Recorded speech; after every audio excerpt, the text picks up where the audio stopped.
New Orleans in the 1920s was a city of contradictions.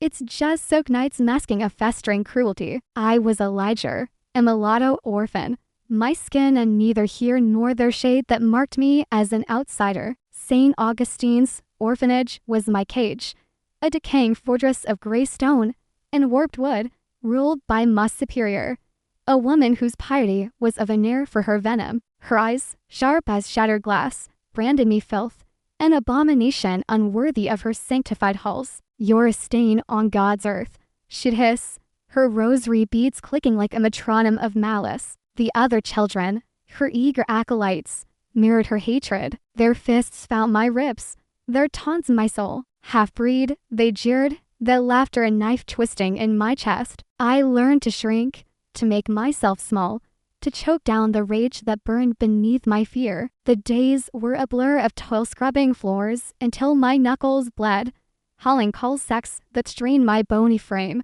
mending clothes with fingers clumsy from cold. The dormitory smelled of mildew and despair, its cots creaking under restless bodies. At night, I lay awake, the snores of other boys a cruel reminder of my isolation. Sleep brought nightmares, Ma Superior's shadow looming, her voice a lash. "You're nothing," she'd say, and I'd wake with her words echoing in my skull. I hated her, hated myself for believing her, hated the world that let her reign. But there was music, a secret flame in the dark. I found it in the abandoned chapel at the orphanage's edge, a ruin of shattered stained glass and splintered pews. A warped piano stood there, its keys yellowed, but alive under my trembling fingers. After midnight, when the world was still, I'd slip inside, my heart a frantic drumbeat, and let my voice rise. It was soft at first, a whisper of defiance, then bold, weaving my pain into blues that felt like prayers. I sang of hunger,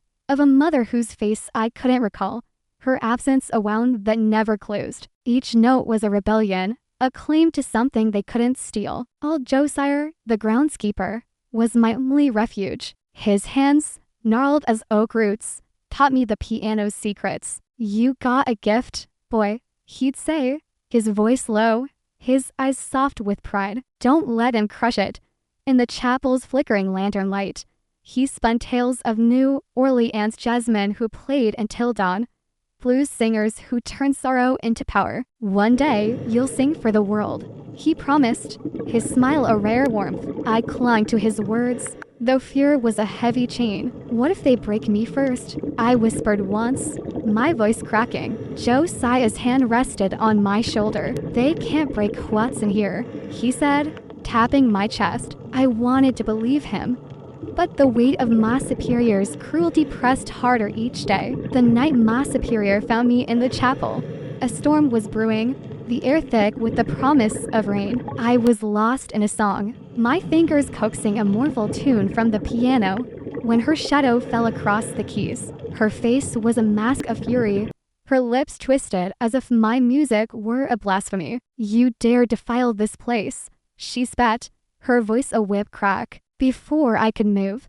she seized a candlestick and brought it down on the piano, splintering the keys. The sound was a scream, a death knell for my sanctuary. I flinched, my heart lurching, but worse was to come. Her hands gripped my collar, dragging me to the floor, her blows a storm of rage. "No music for filth like you," she roared, her breath hot, her eyes wild with zeal. I tasted blood, felt the world spin, but the silence that followed was the true wound death of my refuge. I lay on the chapel floor, the broken piano looming like a corpse. Pain throbbed in my body, but something else stirred in my soul, clarity, sharp and cold. I saw my life at St. Augustine stretching out, an endless cycle of submission and suffering. I couldn't endure it. I wouldn't, but escape wasn't enough. Ma Superior, the boys who'd beaten meth I'd shaped me into this trembling, hateful thing. They owed me, and I would make them pay. The thought was a spark,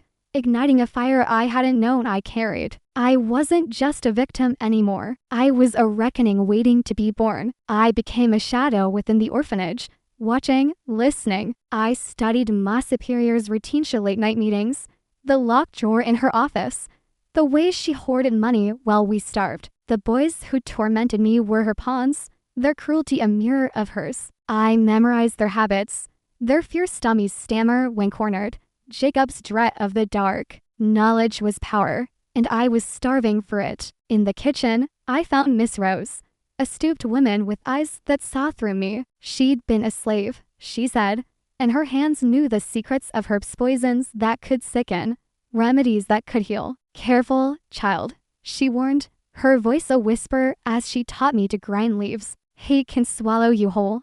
Her hands trembled as she spoke, her face etched with a sorrow I didn't yet understand. I just want to be free, I said, my voice low. She looked at me, her eyes heavy. Freedom ain't just leavin', she said. It's what you carry when you go. I nodded, but my heart was set on vengeance. I practiced my singing in hidden corners, honing my voice until it could wound or soothe, a blade or a bomb. I was forging myself into something new, something dangerous. At 18, I fled. I slipped through the orphanage gates under a moonless sky, my pulse a drumbeat, my pockets holding only a few coins from Josiah. New Orleans was a beast, its streets alive with music and menace, its air thick with bourbon and decay. The city's pulse thrummed through metrumpets wailing, laughter spilling from bars, the clatter of hooves on cobblestones. I was terrified, exhilarated, free. I found work in a dive bar,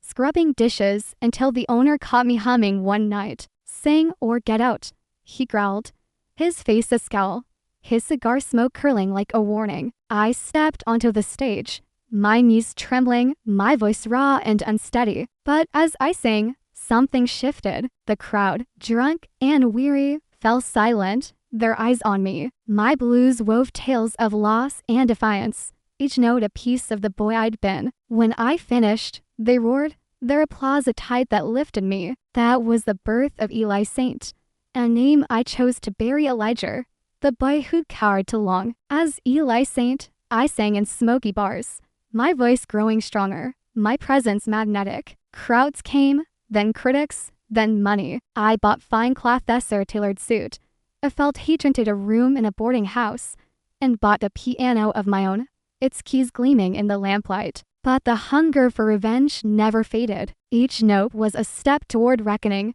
each kind a toll to dismantle St. Augustine. I hired men to uncover the orphanage's secret ledgers, showing stolen funds, letters detailing children sold to workhouses, whispers of boys beaten until they broke. I fed these truths to newspapers, to priests, to anyone who'd listen. The city began to murmur, then roar. St. Augustine was a wound, and I was tearing it open. Yet fame was a double-edged blade. In the bars, I saw men like me broken, searching, drowning in liquor or dreams. I saw women with eyes like Miss Rose's, carrying burdens they'd never name. My songs reached them, but their pain echoed mine, a reminder of the scars I carried. You sing like you're bleedin', a woman told me once, her face lined with grief. Maybe I am, I said, my voice low, my smile forced. I began to wonder if revenge would free me or bind me tighter to the past. The question gnawed at me,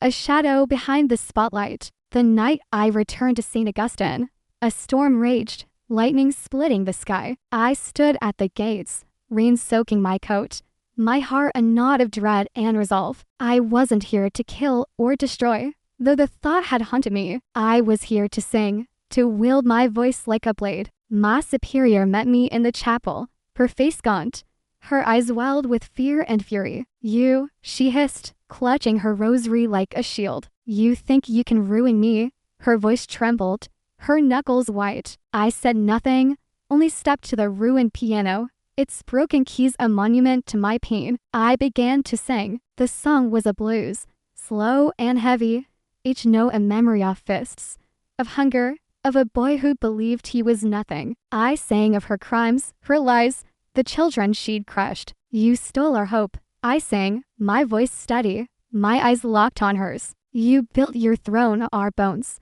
My words echoed off the shattered windows, filling the chapel with a weight she couldn't escape. She faltered, her hands shaking, her breath catching. Stop, she whispered, her face crumpling. Stop, she screamed, her voice breaking. But I didn't. I sang until she sank to her knees, sobbing, her confessions spilling out, money stolen, children harmed, lives destroyed. The other nuns, drawn by the knives, heard it all, their faces pale in the lantern light. By morning, she was gone, taken by men in uniforms, her legacy ash. I should have felt victorious, but as I left St. Augustine, the rain still falling, I felt only emptiness. Revenge hadn't healed me. It hadn't erased the scars or brought back the boy I'd been. I wandered New Orleans, my fame a hollow crown. The crowds adored Eli Saint, but Elijah was still alone, a ghost in my own skin. I visited Josiah's grave, his stone weathered by time. He died while I was building my name, and I hadn't been there to say goodbye. I sang for him, a soft, mournful tune, my voice breaking. I did it, Josiah, I whispered, my hands trembling. But it ain't enough.